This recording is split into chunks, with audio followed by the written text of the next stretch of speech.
World Liberty Fi, which is Trump's DeFi protocol, is TGEing tomorrow.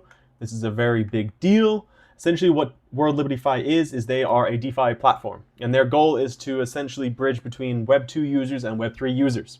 Okay, and how are they going to do that? Well, they have a stablecoin called USD1.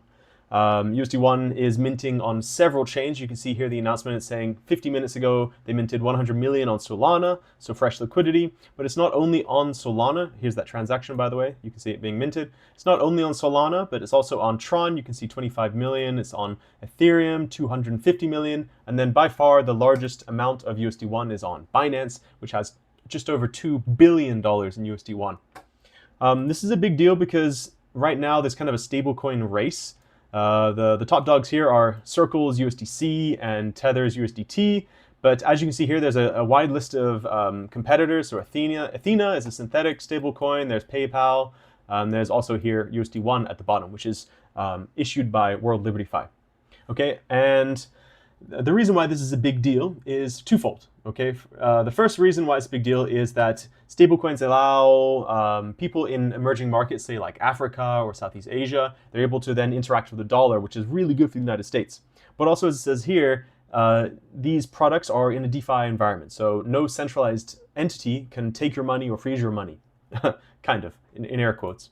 And this is important for Trump because he got debanked, right? So there's a lot of kind of hate against him. And at that time, the major players like Bank of America and JP Morgan, they froze his accounts. And he was very unhappy about this. And so he says this is the reason why he started World Liberty Fi. But I also think there's another reason, right? He is the president of the United States. The president of the United States has a duty to the country in order to improve it. And one of the issues with America right now is there's a massive debt issue. Okay, and so during Trump's presidency, this was kind of maybe like a month ago, they signed the Genius Act. And one of the key components of the Genius Act is that stablecoins are legal in America. For a long time, it was kind of a gray area. And through the Genius Act, it is now legal. But a key clause to this is that they must be backed one-for-one with some sort of hard asset or a solid asset, like a treasury. And so this is going to be very good for the United States economy because people like for example, World Liberty Fi will essentially buy up a bunch of treasuries. They will then mint a stablecoin backed to that treasury. So really good for the economy. Another thing I want to note about World Liberty Fi, which I find very interesting, is they have this points program. Circle, like USDC and USDT, they don't have points programs. Perhaps you could stake it into something like Aave and get a yield, but there's no direct actual connection from the product, right? Whereas USD1 actually has a points program. And the way they're able to do this is that since they have no sort of big institutional partners, like, for example, Circle and Coinbase, they are partnered, which means Circle's revenue has to be shared to Coinbase. But USD1, World Liberty Fi, they don't have this.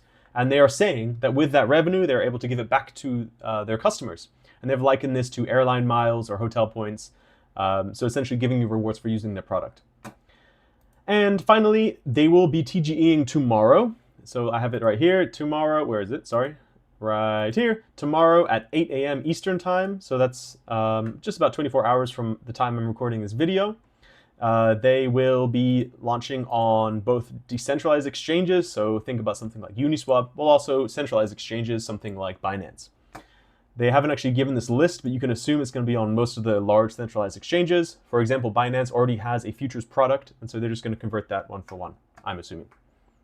The other thing I wanted to mention here is that at the same time, the early buyers, what are they called? The pre-sale buyers, their tokens will start to unlock. So the first tranche of 1.5 cents and the second tranche of 5 cents will actually unlock at the same time.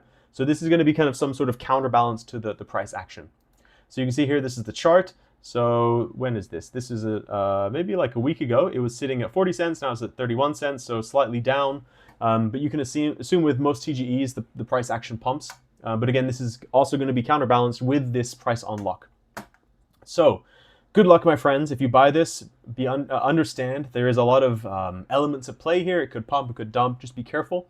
But in general, I would say that there's kind of a price floor here around 20 cents. And this is due to a lot of the early buyers, right? They bought around that price. So the floor should be around there somewhere. But good luck. I hope you make money. Please like and subscribe. And I will see you in the next video. Bye.